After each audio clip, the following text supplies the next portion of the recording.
Welcome back to the Follow Project. I'm Pastor Chris Solak. We are talking about living water and talking about living water today from the point of Jesus being not only the source, but being the truth, the reality for all that follow him in obedience and faith. You know, this is the scariest part about what religion does, because religion not only divides us, but religion also steps in front of the Savior, Messiah himself.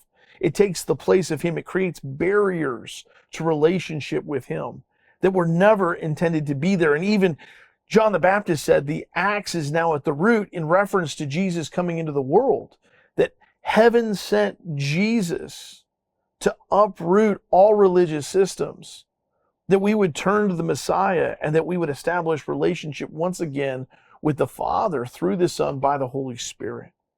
And the Holy Spirit being the representation of living water that Jesus continually talks about. That his people would be wellsprings of living water flowing and overflowing into the earth.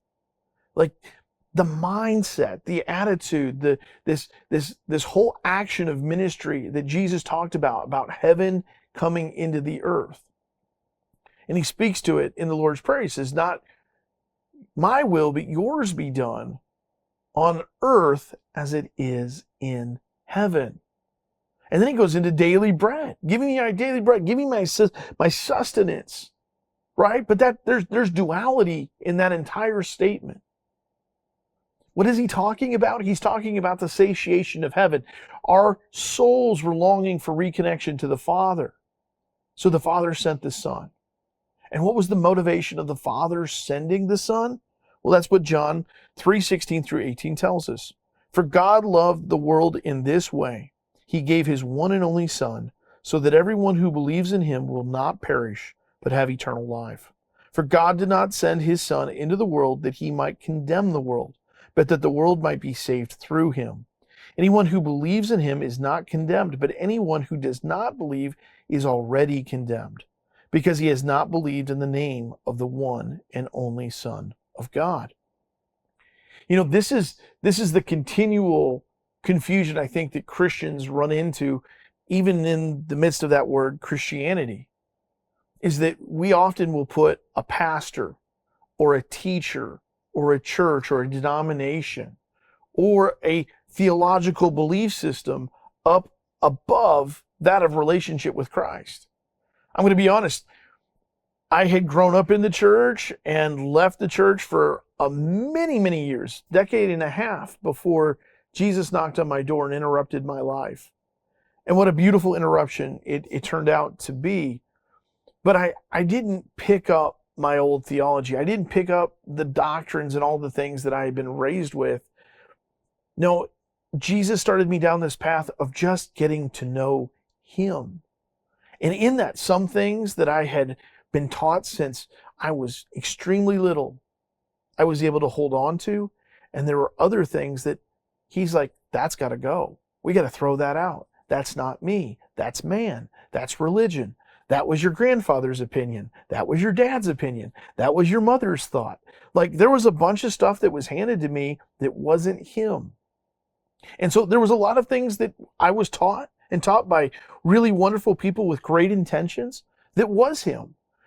But in all fairness, like, I had to be willing to let go of what he said wasn't him and embrace fully what he was. And it was different than what I had been raised to completely understand. I had been taught by a lot of people that God's judgment and God's anger and God's wrath and God's righteousness, these were all very negative things. Well, no,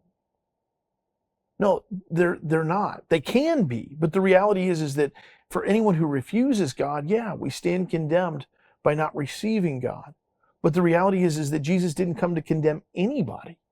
And as I entered into spiritual relationship with him and got to know him, it was the humor, it was the depth of conversation, it was the love and the freedom in him that I found that set me free, not just from my own flesh patterns and my sin patterns, but also from the ways, the desires for this world. That to come to the realization there was a greater freedom in him than there was in the lies that this world perpetrated, that Hey, we take you as you are. You can do whatever you want. You can live as you please. He proved those lies to be exactly that, within the righteousness, the completeness, the holiness, but the true sense of freedom. See, if we look at him from a religious standpoint, we don't see freedom. But if you enter in by the Holy Spirit, and the word speaks to it, that those of the Spirit, they are free, and they are free indeed. Are they not? God sets us free by his love. And that when we return that very love to him, and we simply enter into relationship for the sake of relationship, not to get something from him, but to simply be with him, well, there's no safer place. There's no greater place of salvation than that. My point, living water is a gift and not a human achievement. Jesus calls living water the gift of God, emphasizing grace over effort.